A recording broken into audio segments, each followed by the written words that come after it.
Yoo na dhageessu ta'e Jirra nuufuu baay'ee Yooyya. ayyee yoo na dhageessu ta'e fayyaa ta'aa ulfaadhaa.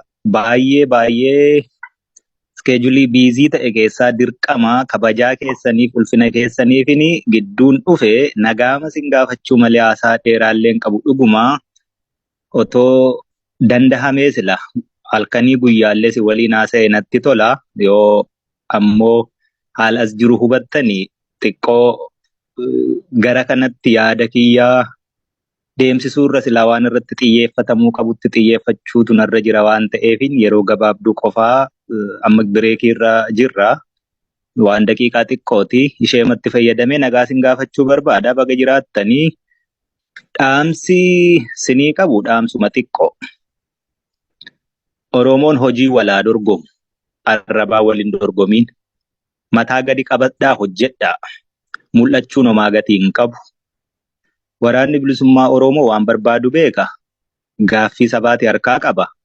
Waraanicha egaa kallattii baay'eetiin akkinni waraana hin taane ka godhu waan baay'ee jira.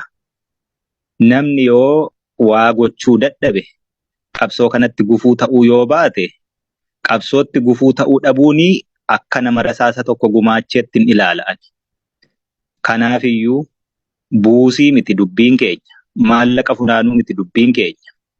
Sirnadha ijaarrachuu feena. Kan boru egeree Oromiyaa, ijoollee Oromoo, ijoollee keenyaaf biyya taatu. Mul'atadha qabna. Mul'anni kun immoo akka qoosaatti galman ga'u gufuu baay'eetu dura jira. Gufuun kun immoo akka salphaatti hin ka'u wareegama guddaadha gaafata. Kanaafiyyuu Oromoon maallaqa qofaa irratti sammuunsaa qiyyaafatee yoo hojii hojjeta ta'e yeroo hedduu walitti bu'iinsa dhala. Ani gama koo yoo maallaqi haa hafuyyuu jechuutti hin jira. Isinummaan ijaarama. Looyerraa ijaaramu, ikoonomistiin haa ijaaramu, warri injineraas haa ijaaraman, jaarsi haa ijaaramu, dargaggeessi haa ijaaramu, jaartiin haa ijaaramu akkas jechuutti hin jiraan. Ijaarsa kana keessatti immoo walitti dhufee abbummaan qabaachuu fedha waraana bilisummaa Oromoorraa. Silaa qaamaan bira jiraadhee wareegama lubbuu, dhangala'uu dhiigaa, cabuu lafee kafaluu hin danda'u. Dafqan dafqee argadhurraa immoo yoo lilmee tokkollee bittiifii ta'ee ittiin gumaacha ka jettan yoo ta'e mooyyu akka nun diignetti, akka nun xiqqeessinetti, akka wal nun nyaachifnetti sirnaaf tartiiba tolfanneerra sanaan nu gumaacha. Yoo sanaan gumaachuu ka hin barbaanne taatan immoo dhaaba tolfadhaa. Woboo qofaa miti haa baay'atu rakkoon qabu. Sabni guddaan kuni yoo dhaaba baay'ee qabaate mormiirraa hin qabu. Maqaa woboon garuu daldalamuun qabuuni ejjennaa makoo yeroo hundumaati. Hanganaafin oduu gama diyaaspooraa kana dhiise. Ergan oduu dhiisee hojiimatti hin jira. Waraanni bilisummaa Oromoos hojiimatti jira. Namni yoo waliigaluu dadhabee akka waliigaluu hin qabnetti walirraa fagaachuu osoo hin taane waliigaluu dadhabuu keenya irrattuu waliigallee walii beeknee taa'uun ni danda'ama. Dhuguma iffartii guddaatti gootanii baay'eetti investi gootanii qophii kana qopheeffattanii yeroo dheeraa tonsi waliin ture natti tola. Garuu qophiima kanallee fashalsuuf, doomsuuf Oromoomti jiru kun akkitti walirratti hojjetanis immoo akkasuman arge. Ani carraa waan miidiyaa waan akkasii hordofuu sana hin qabu. Ani hojii makootti ni oola. Amma immoo ergan as dhufee daqiiqaa 2-3 ennaan laalu waan akkasii faatu deddeema. Ela yaa Oromoo maallaqni miileenaan hojjennee argineetu bu'aasaas, fafasaas, tempteeshinii inni qabu sundumaa argineerra. Dubbiin maallaqa miti.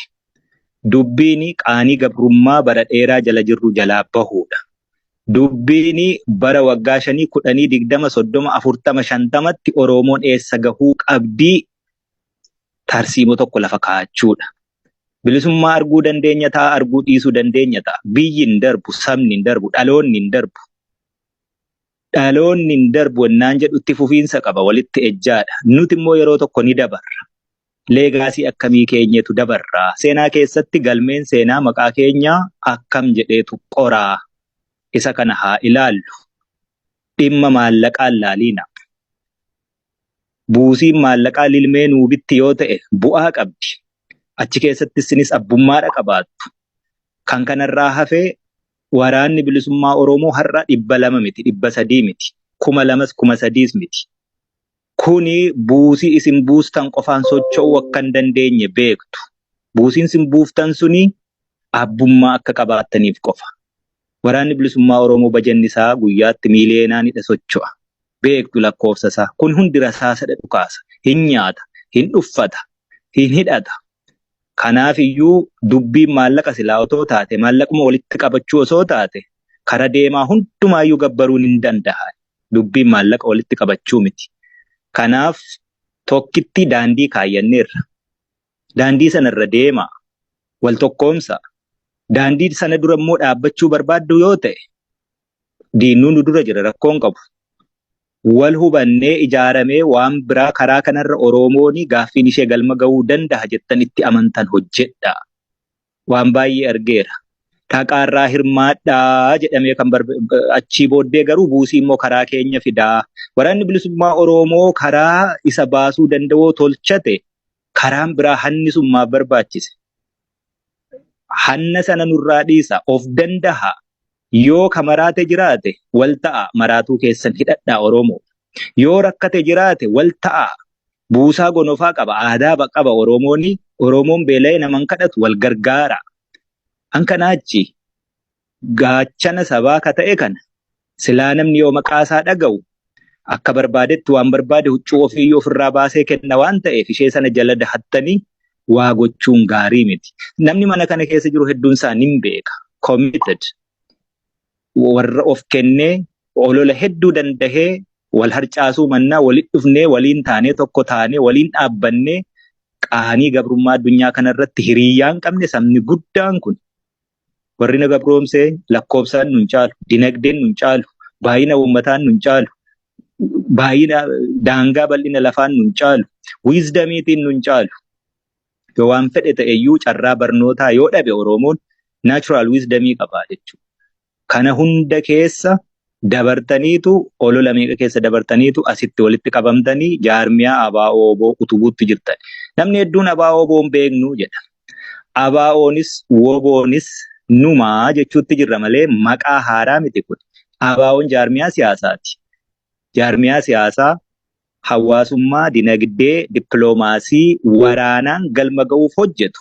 Sana keessaa sheerii guddaa ka qabu lafeetti cabee dhiigatti dhangala'ee lubbuutti dhabee ka sheerii guddaa taphatee galmaan ga'uuf hojjetu WBO. Kanaaf iyyuu WBO'n kontroolii ABO irratti qabaate ABO ta'e malee wanti jijjiirame tokko iyyuu hin jiru. ABO'n beeku naa jettu WBO'n beekuu jechuudha. Waan biraa tokko iyyuu hin qabu. WBO'n beektan yoo ta'e immoo akka inni ta'uu danda'utu naan galuu jechuudha. Politiko militarii komaandii iddoo tokkotti dacha'ee karoora baafatee har'a eessa oola boruu eessatti socho'a waggaa 5, 10, 20, 30tti immoo Oromoo garamitti geessaa jedhee dhaaba hojjetaa jirudha. Mul'ata dhaqabna. Mul'anni kun kan inni galma ga'uu danda'u istiraateejii yookaan tarsiimoo hedduutu jira. Kanaaf dhiisaa waliin harcaasiina. Namni baay'ee odeessaama ture waggaa 3, 4, 5 dura sinuma odeessa. Wanti inni odeessaa ture yennaa waggaa 1 darbu, yennaa waggaa 2 darbu, yennaa waggaa 3 darbu gaaffa question godha, measure godha. Lafarratti nama hojjetu barbaada.